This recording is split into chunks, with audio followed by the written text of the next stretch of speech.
Welcome home. We are WNST, Tassel, Baltimore, and Baltimore Positive. We are positively getting up on a wet weekend here in Baltimore, but the Orioles will be on the road and inside blimps if they need be. Although Skydome, I've probably seen 30 baseball games at Skydome. I don't think I've seen two with the roof open. So it was kind of a fun couple of days. We're getting closer to the Maryland Crab Cake Tour relaunching itself again. We'll be back down at Fadley's when the Cheat Stros come to town 2 weeks from Friday. We'll have the Gold Rush Sevens doublers to give away. We're also going to be loving up Liberty Pure Solutions with the clean water, as well as Jiffy Lube Multi-Care for putting us out on the road, powering up training camp, powering up the season, all sorts of things going on. But Luke, it feels like a Batman episode, you know what I mean? Like, Mr. Freeze at the end to our next episode. They get a beat down on Tuesday night, get their feelings hurt, especially after the Suarez start. And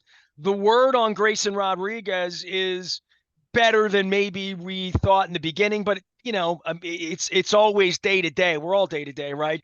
But for at least one night, bats come alive when they need to. Holiday looks the part. Mayo doesn't. Santander looks like he's going to hit 45 home runs. Like, it's insane. In a dead ball era, it's been a wacky couple of nights, and we're just getting going on the road here. But they're walking the tightrope every night with starting pitching, and we saw that with Rogers as well on Wednesday night. Yeah, it was a better version of Trevor Rogers. I think a couple of the runs early on was kind of some tough luck. I mean, didn't give up like this loud, hard contact early on. Kobe Mayo's defense didn't help him out early on. So it's not as though he was awful. Wasn't great. And, I'm not going to sit here and celebrate a start where he throws 94 pitches in 5 innings, but he gave them a chance to win. And when you're dealing with the pitching woes that the Orioles are dealing with in terms of the injuries, as you mentioned, Grayson Rodriguez, the initial indications are it's better news. It's not the same level or degree of strain that he had 2 years ago when he had the lat issue that cost him 3 months.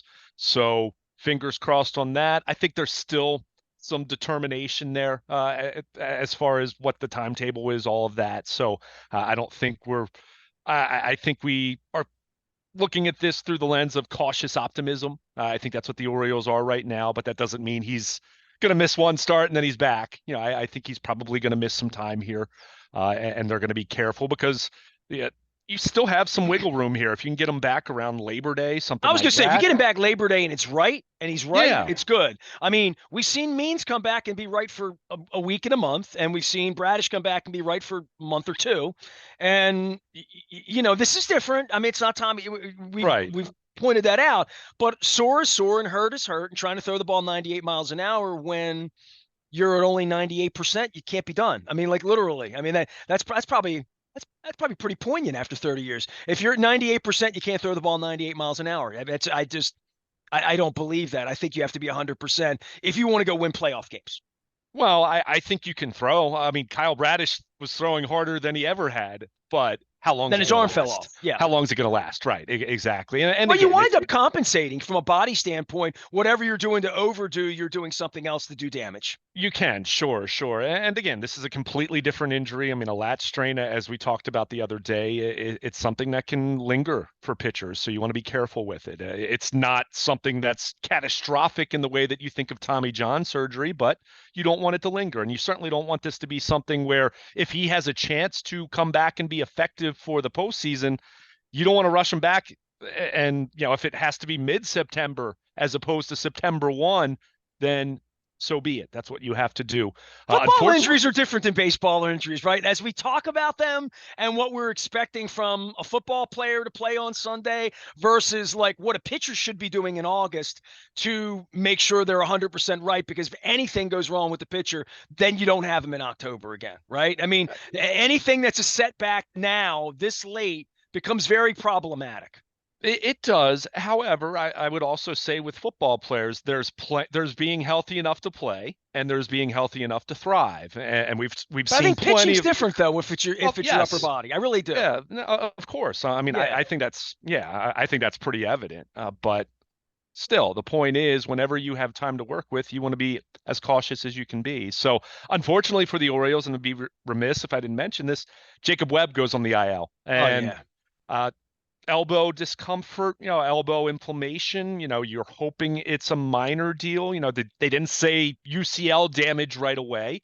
And sometimes there are cases where an elbow or a shoulder gets a little inflamed and you take a couple weeks and you're okay. But Jacob Webb, along with probably Cano, although Cano's certainly have had his stretches where he hasn't been as good, it's probably been their best reliever. So that's not good, especially when we're already talking about a bullpen where you're trying to see where Sir Anthony Dominguez and, to a lesser extent, because he's got to show that he can be effective whatsoever, Gregory Soto.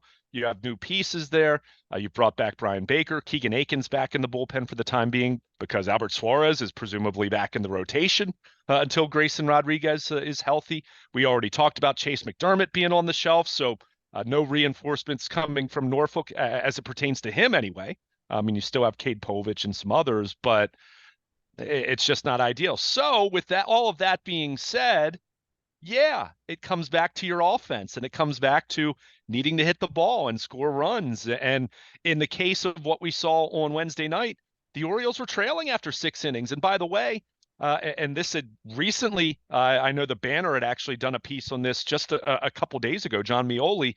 The Orioles had not had a win when they were trailing after 6 innings since late May. I mean, think about last year, the story of the late inning magic that they had over and over and over. And look, I mean, this team's 21 games over 500. It's not as though they haven't played at a high level for most of the season, but they haven't had that same Taylor comeback. Teagarden moment, that Yeah, walk off yeah. by that James McCann or whatever, right? Like that walk offs are all about comebacks, really. I mean, every time there's a walk off and we're jumping up and down, they usually came back. Usually. Sure. I mean, on the flip side of that, you'd say, well, they've had more games this year where they won by 2, 3, 4, 5 runs, right? Which you So asked them to do last year. I sure, specifically remember sure. Baltimore Luke saying they need to blow more teams out. Well, I mean, it's not this.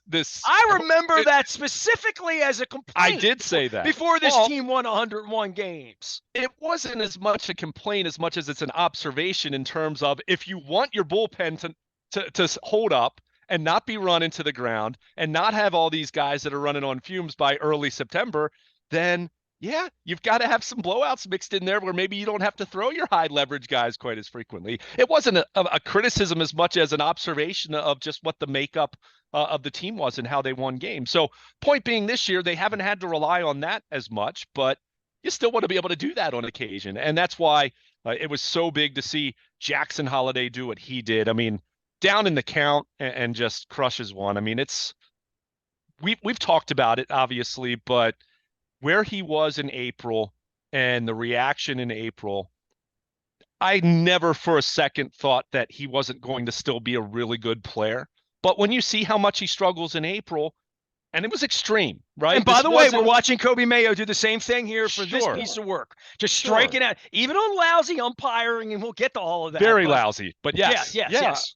And that's where you have to remember, especially baseball. And this is where football and basketball and hockey, other sports, there's just so much failure that's baked in, even for the best players. So when you have young guys coming up, and I think especially with some of the pitching injuries and the Tommy John epidemic and all of what we see in baseball, I think that jump from AAA to the majors is probably more pronounced than it's ever been, because Ben McDonald talked about left-handers, right?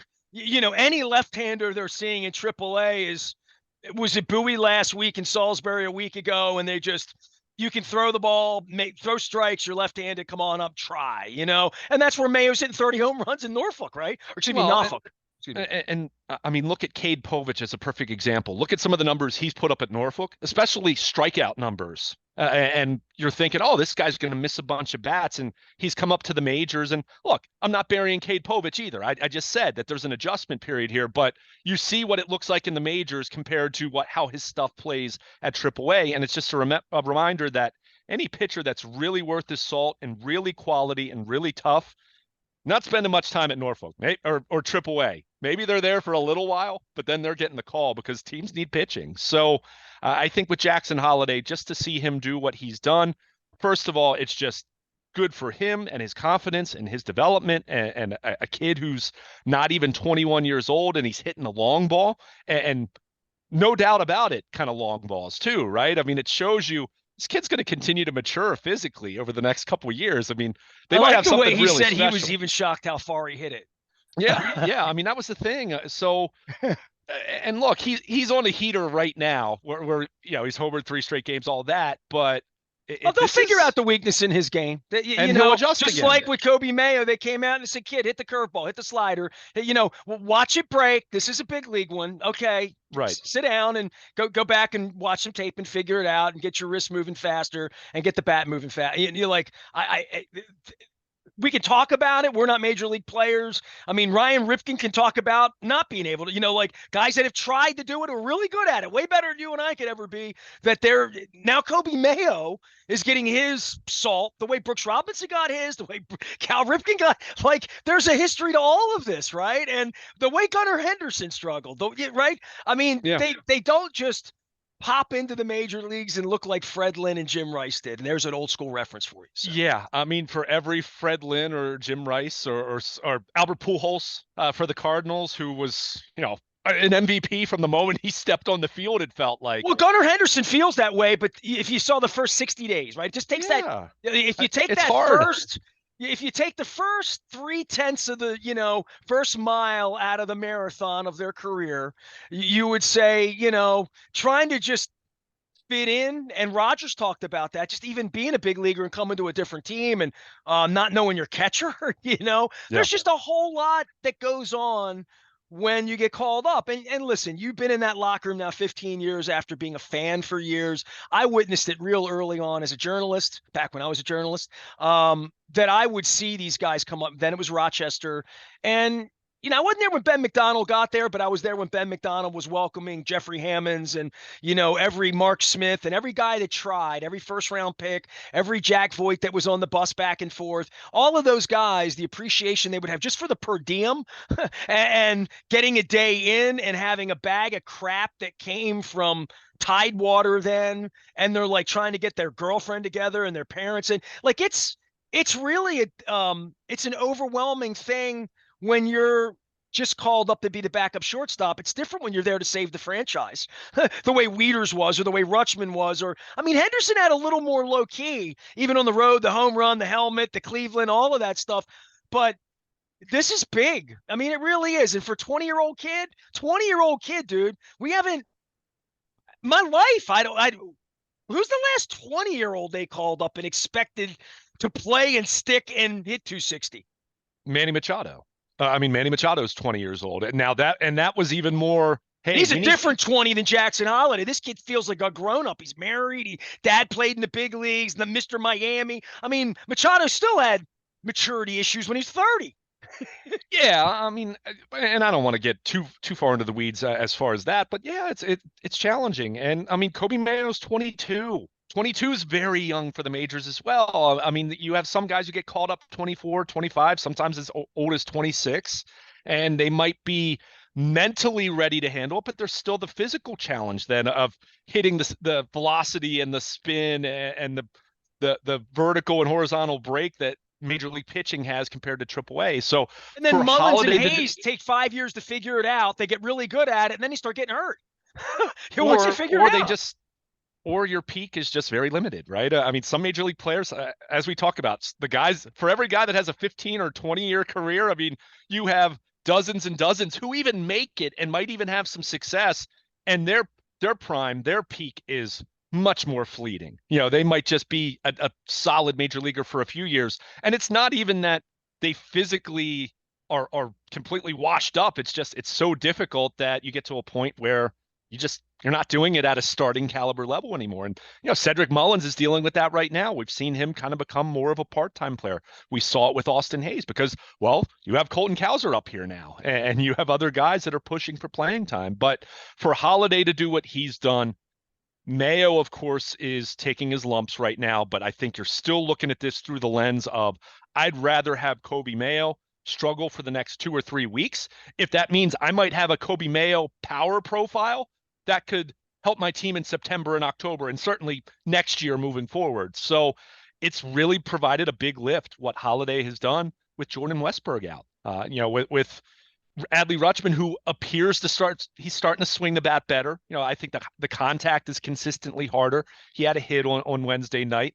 We've seen it with Gunnar Henderson. The power profile started to come back a little bit. He had an 0 for on Wednesday night, but what Holiday has done, and then what can you say about Anthony Santander? I mean, you said it. I mean, he's got 34 home runs. It's already a career high. Made a spectacular catch at the wall that potentially saved the game for them with his glove. I mean, he's just been massive for them. And it's amazing because you think back to where he was in early June with the bat. I think Henderson, I know I posted this on Twitter not long ago, but in early June, I want to say Gunnar Henderson had nearly doubled him in home runs for the season. And now Santander has more than Gunnar. And yes, Gunnar's fallen off with the home run over the last month and a half compared to the pace that he had, which was to be expected. I didn't think Gunnar was going to hit 55 home runs, but Santander has just been huge for them. And obviously more and more chatter will be made about potentially re-signing him. And look, I'll hear that with a deal that makes sense. But just in the present, in the meantime, where they stand right now, he was huge for them. And for this team that's dealing with pitching woes in terms of injuries, in terms of questions about effectiveness from some of these guys that they're going to have to lean on. That was huge for them to get what they got from Santander and Holiday, and the kind of game that felt like it was shaping up to be a loss. And it was one of those games where even with the umpiring being what it was, and who was it, Vanover, at bad night behind the plate, bad calls. And well, I mean, Brandon Hyde wound up watching the game from the Westin. And missed calls on both sides. Now, Toronto, it felt later in the game that the Orioles got some of those calls. The Orioles pitching got some of those calls. But early in the game, I mean, certainly you looked at some of the calls and you just scratched your head. That said, the Orioles still weren't doing a whole lot with the bats, even when you weren't pointing to the strike zone. So it was good to see them break through. Obviously, Jackson Holiday with the big home run, and Santander, just the bookend performance for him. The early knock, obviously the big catch, the home run late. I mean, just big stuff from the Orioles veteran right fielder, the elder statesman. With Austin Hayes gone, Santander's the guy that, he's, along with Mullins and Mountcastle, guys that they drafted once upon a time. I mean, these are the guys that have been around the longest. So for Santander to do what he's done in a contract year, it's really been impressive. And like I said, they got just enough from Trevor Rogers, and then the bullpen coming in behind him was able to do the job. And I mean, they're trying to figure that part out right now. And it wasn't a save situation. So, we'll see when Craig Kimbrell next pitches, but, whether it's Dominguez, Cionel Perez tossed a scoreless inning, Cano, but Bert Smith with another scoreless inning. I mean, he's the guy that feels like he quietly is starting to earn a little bit more trust. I mean, we'll see. I'm not saying he's going to be pitching the 8th or 9th inning, but well, somebody better step up, right? And that right. department, right? I mean, they just need that, right? I mean, they need that. And as I said, it can't just be the same 2 or 3 guys every night. I mean, you really need, especially with Grayson Rodriguez on the shelf now. I mean, Albert Suarez, we already talked about it. It was admirable what he did the other night, but is he going to give you 7 innings? No. Are they going to expect Trevor Rogers to go 7 innings? No. You have basically one guy right now that you trust to do that with any level of consistency. And it's not as though Corbin Burns goes 7 every time out, but he's the one guy, right? So everyone else, even Eflin, it's, kind of Eflin's a 6 and then we'll see kind of guy. So they need that. They need their bullpen to step up. It's now or never. And, Gregory Soto's one conversation, but they need other guys in their pen to really look the part that they're, rounding into form and going to be big for them down the stretch. Because again, now you throw Jacob Webb's absence into the equation. He's been that guy that's thrown at so many different spots in games. He's given them multiple innings. I think we had even recently talked about, some concern about whether he was going to wear down because they were leaning on him so much, but Brandon Hyde was leaning on him because he trusts them. I hear fans talk about management of bullpen, and I'll hear that. And there are times where I don't necessarily agree with what Brandon Hyde does. But at the same time, it's like, if he can't trust someone, and if he can't use pitcher A or pitcher B, other than when it's a extreme blowout one way or the other, that's just going to put that much more strain on the other guys in the pen. So that's where these guys do need to step up. So it was good to see the bullpen do what they did on Wednesday night, which was toss 4 scoreless innings and allow the offense then to stage that late comeback, which, as we said, their first win when trailing after 6 innings since late May, which was surprising when I saw that. But, when you kind of come to think of it, that a lot of those wins earlier in the season were coming a little bit more easily than they did last year. And, nice to see them have some late inning magic on Wednesday. He's Luke Jones. He's Baltimore Luke. You can follow his work. We're going to be covering the Ravens and fake football all weekend. We're going to be watching from Tampa, drying off by the time the weekend gets here as well. Maybe going to Green Day and Hershey. Who knows? I wore my El Guapo shirt today because I don't give, I give State Fair a lot of love. I give Beaumont a whole lot of love. El Guapo and, in the basement's such a great place to go watch sporting events. Get over to Catonsville, give them some love. I wore green this weekend. It was not for the Eagles, by the way. So, all right, Luke. So, that point in the show where you're like, Nestor, I'm glad you brought this up. And so I wrote a note down last night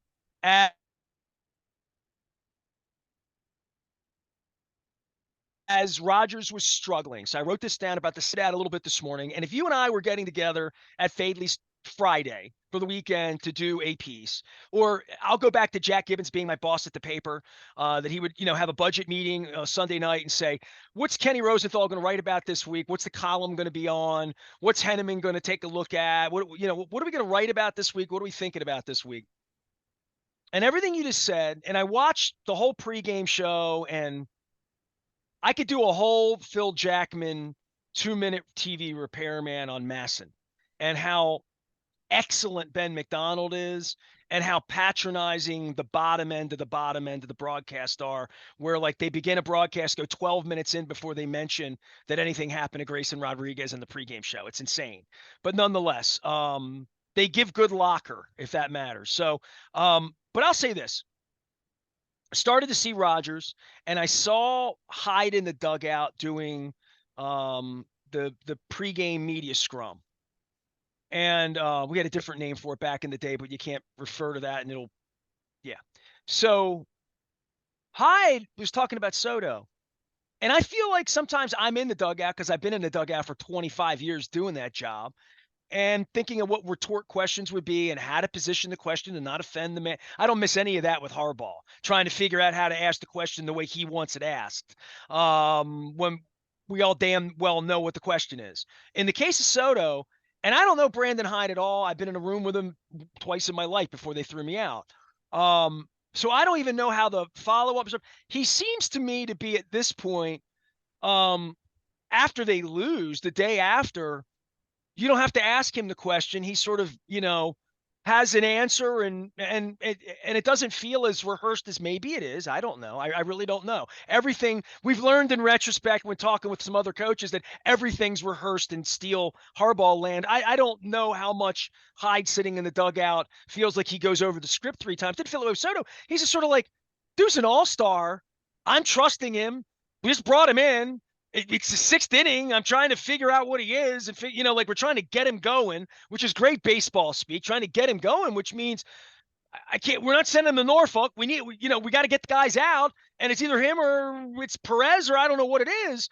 Here's where I want to do a segment with you that's kayfabe, that if I were assigning you, write a column on this, or the old days, and I spent a long time on the radio with this in the McPhail era, was grow the arms by the bats, right? And they would get an Arrieta or a Gosman, who I saw eating donuts in the dugout the other day, or they would get these pitchers that can thrive in other places. They could be bad enough to draft a Gosman or have an arm like an Arrieta. And I could go through the Tillmans they dealt for and different pitchers of that era, and they got the most out of Miguel Gonzalez and Wei and Chen and a couple of other guys. And I mean, even before that, who was my roommate? Rodrigo Lopez. He lived in my building, right? So I mean, they got some marginal pitchers to perform pretty well. They're so good at developing hitters and players and Hmm. drafting them and getting Heston Kjerstad good enough before he gets hit in the head to be hitting 300 in the big leagues, to have Ortiz doing what he's doing.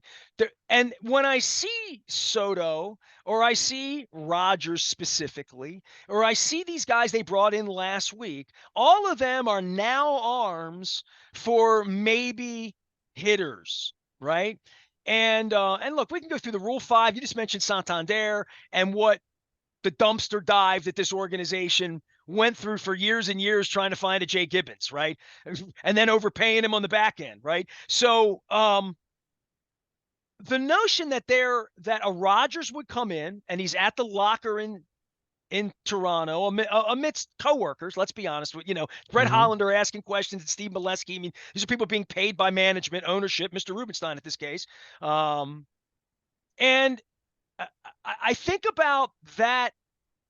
It's a way to do it, right? We're really good at hitters, so we'll trade them and get some pitching. And Rogers is talking about the next 2 years, next 2 years, next 2 years. And I'm like, well, the next 2 years, Norby's going to be here and Ortiz is going to be there. And I don't know where Burns is going to be. But, as we equate the player with the trade, and let's not forget the money. Because the money, like in football, the money's a part of this one way or another when you're dealing guys off and taking their money problems or taking $18 million off their hook to have a pitcher for next year, all of that.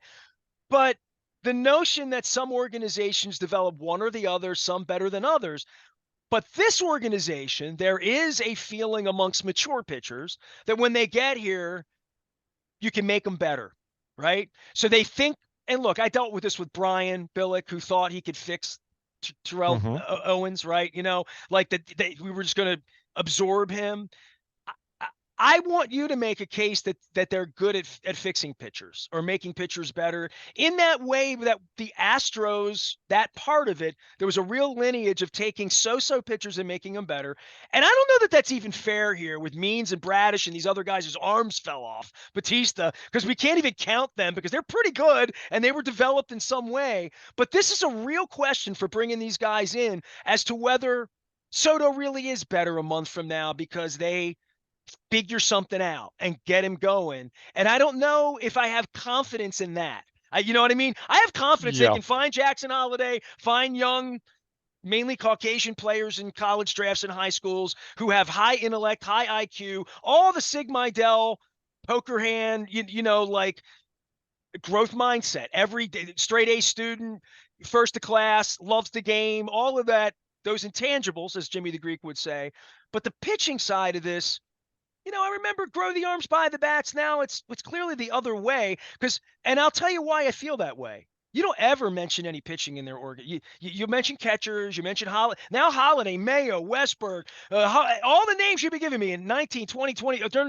Like they're all here, but the cavalry now is $18 million for it's changed, and some of that's injuries, but some of that's also like Rogers thinks that they can fix him. Like the way he speaks, like I'm here and they're doing new stuff and I've been here 5 minutes. I if they win a World Series, it'll be because of that. It'll be because you'll have a story to write about how they really got the most out of the pitchers they had. Because it's going to take that at this point, dude. Because there really is no Chase coming over the hill or Povich coming over. None of that's happening for them. They're going to have to play with what they got. Well, I mean, if Grayson Rodriguez doesn't come back and looks like Grayson Rodriguez, I don't think they're going to be making a deep October run anyway. Wow. Okay. All right.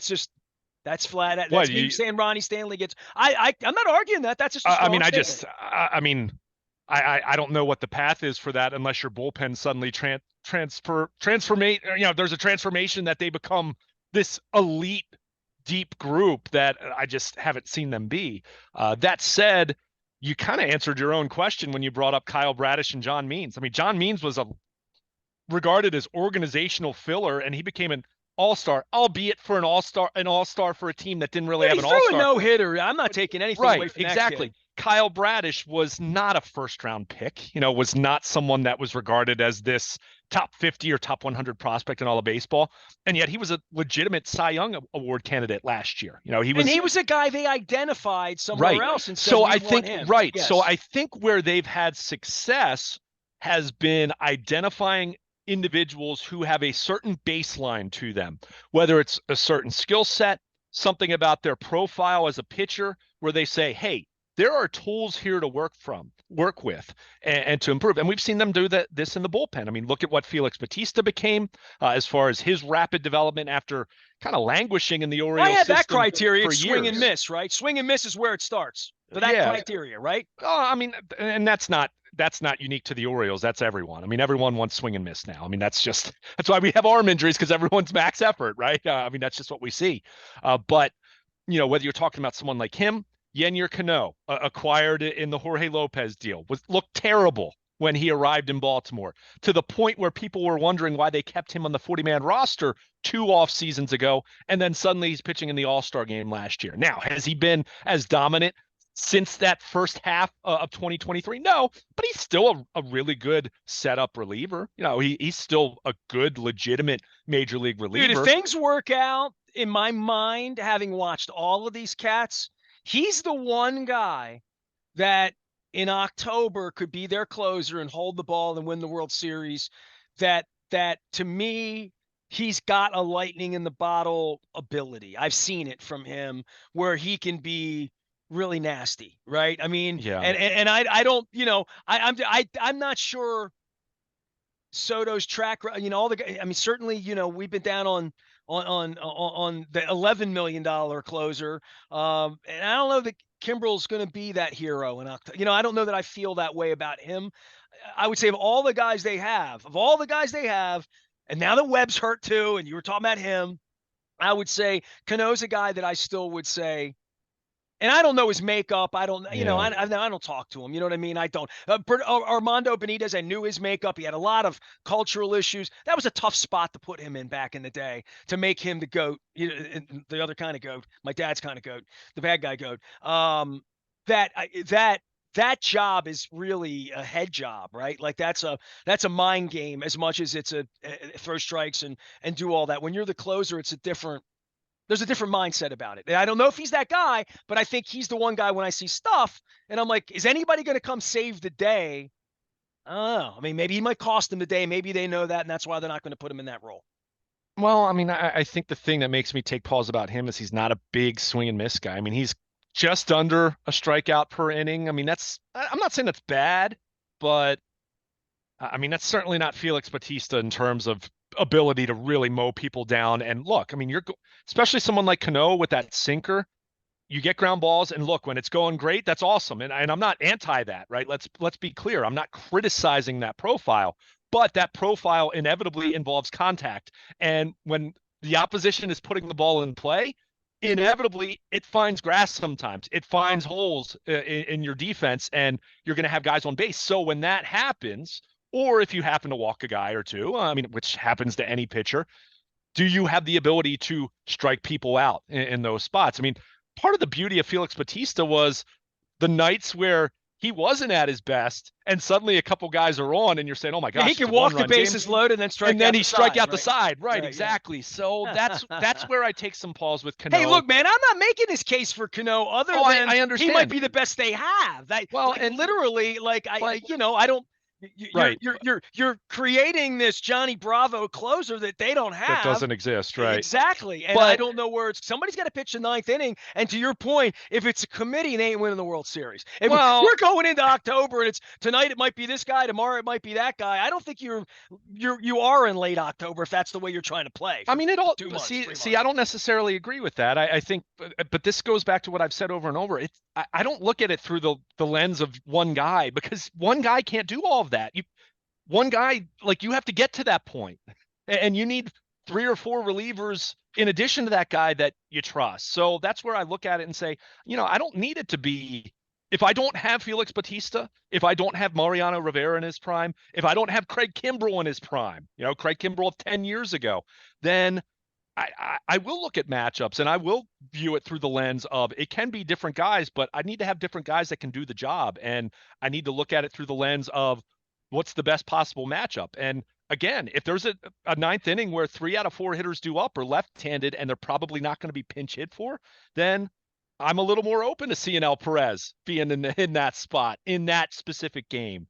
So, well, you feel better after Wednesday night, because at least you feel like, well, I got a level of trust. To your point, if you can't trust any of them, Well, then and where yeah, are you? and I that and mean, that's where and you're that's what's the right. problem when you start losing Webb, you start losing the guys you did really trust. He was a go-to guy around Well, here the last 60 days. and this is where I want to stick up for Brandon Hyde a little bit because I mean he got crushed, absolutely crushed for using Soto on Tuesday. If you go back and look at Gregory Soto's numbers with the Phillies, I'm looking at it right now. So his very last outing he had with the Phillies, he got tagged for 3 runs. It was a day or two before the Orioles acquired him. But prior to that, Nestor, in his previous 18 innings, he had a 1.5 ERA and had struck out 24 guys and had walked 7. He was on a roll for 2 months. So he has one bad outing.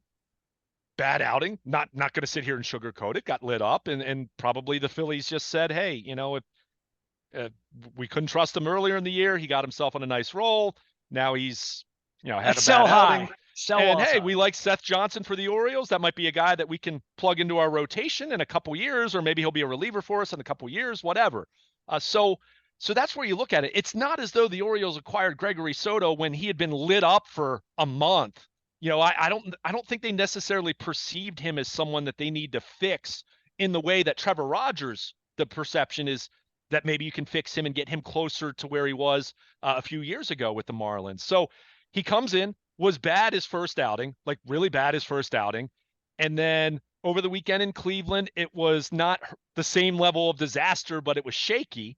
So is that enough of a sample then that you're not pitching him at all and suddenly he's banished to the back of the bullpen? I think Hyde was trying to show a level of confidence in him. Now, after it happens again on Tuesday night, now it's a different story. Now it's a case of, yeah, I think Gregory Soto's probably not going to be pitching high leverage until he at least stacks a couple lesser successful outings out there where, he comes in leading 5-1 or trailing 5-1 and then looks the part. Well, I So felt the worst for them on Tuesday night when he's out there getting lit up and Kimbrel's in the bullpen warming up and they're getting their ass beat. And these are the guys they're going to be counting on to win a World Series with. That they're now like Hyde's feeling like it's mop up. Let's just get these guys in and have them throw some strikes and get some work in tonight. And that means they're probably not working the next night, right? So right. there's a little bit of you're taking the the horses and making them the cart a little bit,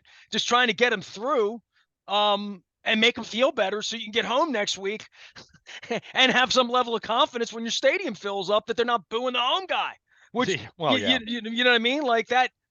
They got to win some ball games, to your point, right? Like that's a nice little wake up that Holiday was a part of that, and certainly Santander. There's some leadership being shown there with the bats.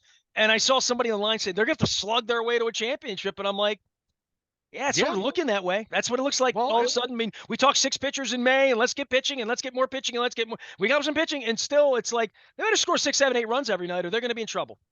well, go look how many home runs the Rangers hit last October. I mean, that's why I've kind of said I've really pushed back when people say, "Oh, they're too reliant on the home run." It's like most of the best offenses in baseball hit home runs. I mean, Well, that's why he brought Mayo into pinch hit Tuesday night, right? I well, mean, I to didn't like some that. degree, Right. I I hear hear what you're you, saying. but Sure.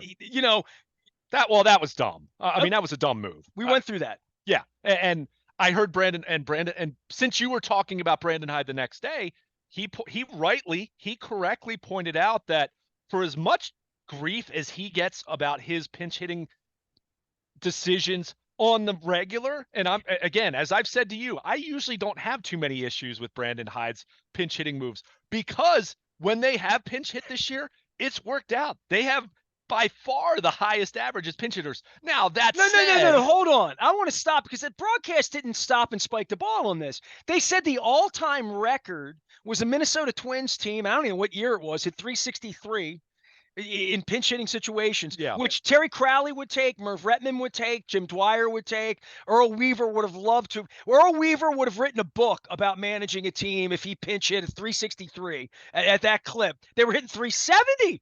I mean, So it's not just best right, in baseball, best in the history of baseball. Like that's kind right. of crazy, right? But that also, again, that doesn't give you a free pass on every single decision you make, and that's why, as I said the other day, I could live with the Holiday, hitting Slater for Holiday, but Mayo for Cowser in that spot to me was I still don't get it a couple days later.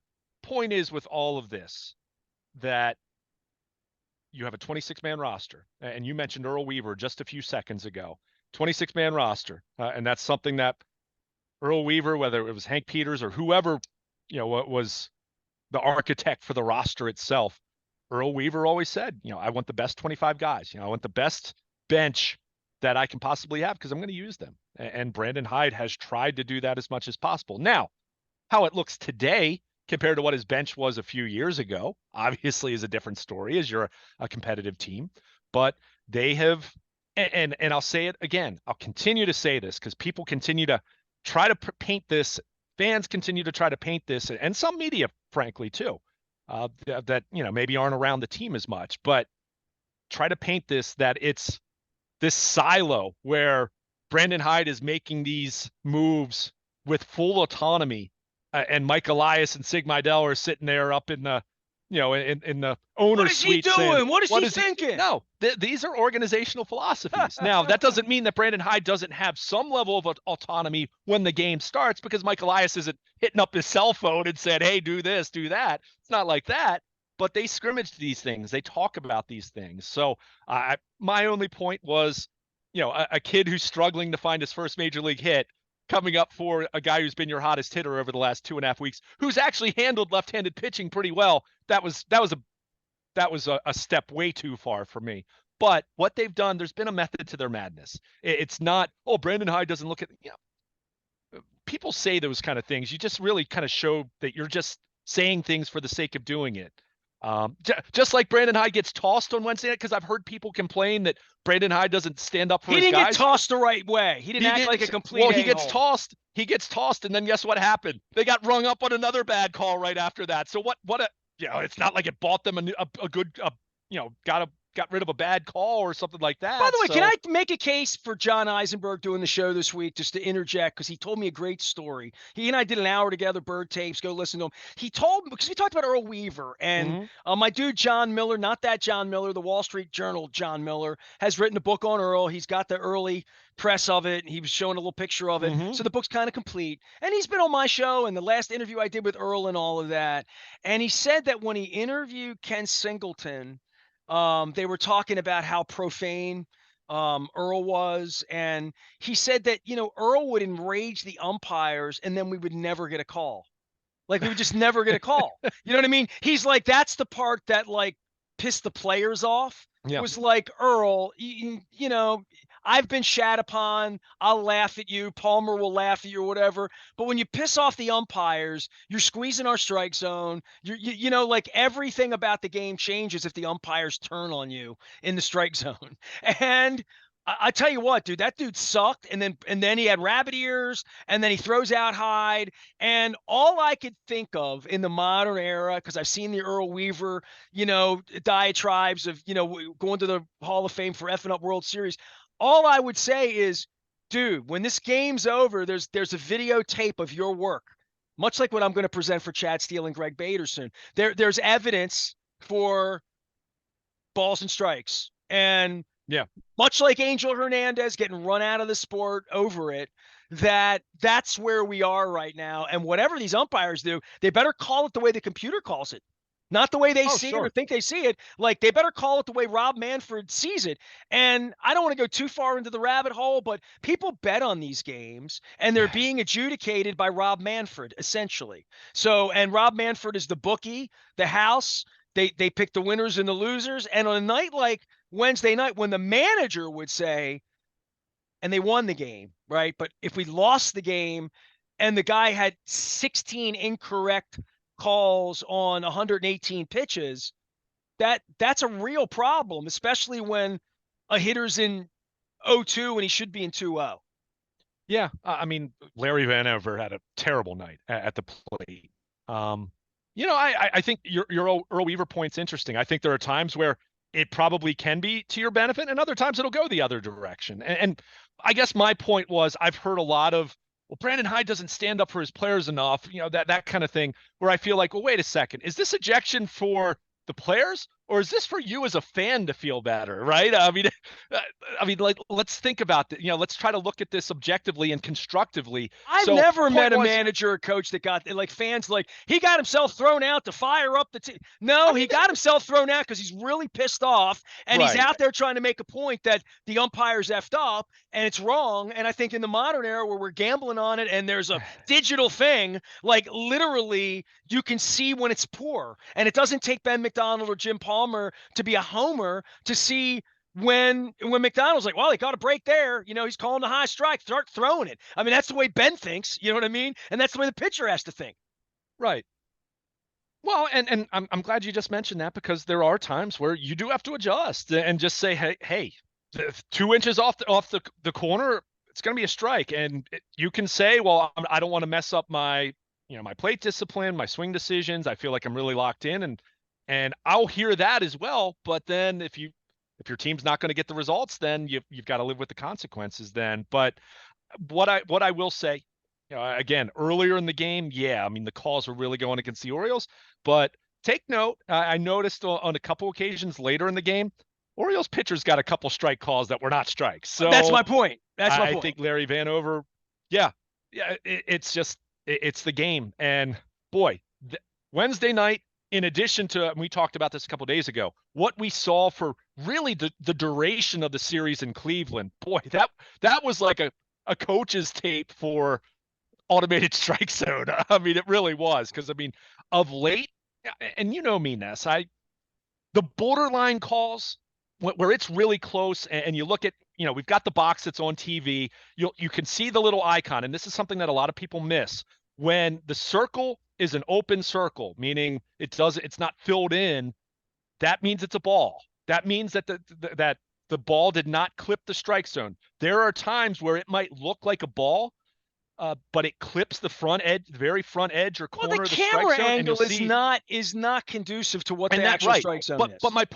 my point is, there's a computer, there's a technology element to that, where if you see a filled in ball that comes up when Adley Rutschman or whoever's catches the ball, that means that it clipped a part of the strike zone. So you will see some balls that look like they might be an inch or two outside, but they clipped the very front edge of the strike zone as it was moving through the zone. So they call that a strike. Point is, even with that, you're going to have some borderline calls that umpires are going to miss. They don't have the benefit of the box. I am empathetic to umpires that I think, with the velocity and spin and horizontal and vertical break that we see today, which is crazier than it's ever been, which is a big reason why these arms are falling off, figuratively speaking, but it's really tough to do. So those calls I can live with when it's 4 inches off the plate and a bad miss, and we've seen some bad misses here of late. And we've seen That's some where I good look at it framing. and say, okay, Larry Vanover, that's below the bar. Some of the umpiring we saw yeah. Oh, and that's part of it too. So, we're moving in that direction. We're going to see a challenge system at some point here in the near future. I don't know if it will ever go fully automated, but that's coming. There's no doubt about that. And the last week only reinforces what, for me, feels, yeah, if you have the technology, start using it. And but hey, the Orioles got the win. They benefited from some calls late that they didn't get early in the game, and certainly Anthony Santander and Jackson Holliday came up huge in what amounted to their first post sixth inning comeback win they've had since late May. So big win for the Orioles on a day when, you got some decent good news on Grayson Rodriguez. We'll see, encouraging, hopefully, but unfortunately lose Jacob Webb, and, we'll see what the deal is with his elbow soreness that he's experiencing right now. He's Baltimore Luke. He's Luke Jones. He is in Owings Mills. We'll be down at the purple side of Camden Yards. Hope you get the tour of the Black Wing. Let me know how those hot dogs really are better inside the perimeter, and if the drinks really are colder inside the perimeter. And are you going to be in the new press box, or have they not done that yet? I will be in the new press box, which is up higher and the corner of the end zone. So, I think the Black Wing suites, or whatever they're called, I think that's where the old press box was. So, we'll see how it looks. But yeah, ramping up for some fake football what? Friday. I'm going to smile here and laugh. And if Roy Summerhoff is listening, give him my love. I don't think he's allowed to speak to me anymore.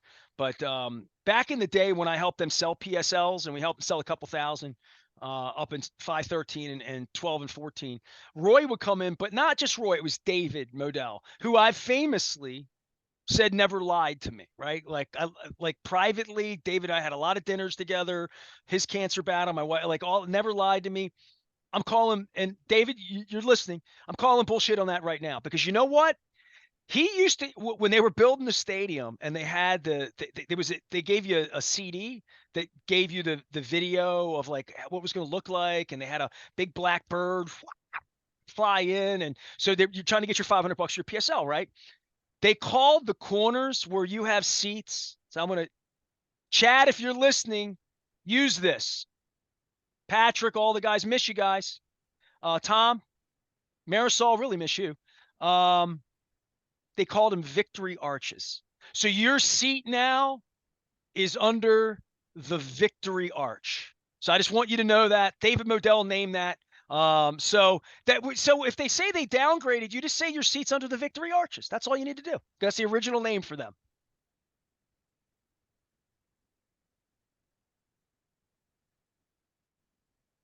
You learn something new every day. There we go. He is Luke. I am Nestor. We're here to have some fun. Football, fake football, really good peaches right now, and really good corn, and really good crabs. And it's summertime, and we're in a pennant race. And if you're worried about the pitching, so are we. That's why we're going to discuss it every day. I'm Nestor. He's Luke. We're WNST AM 1570, Towson, Baltimore. We never stop talking victory arches. Baltimore Positive.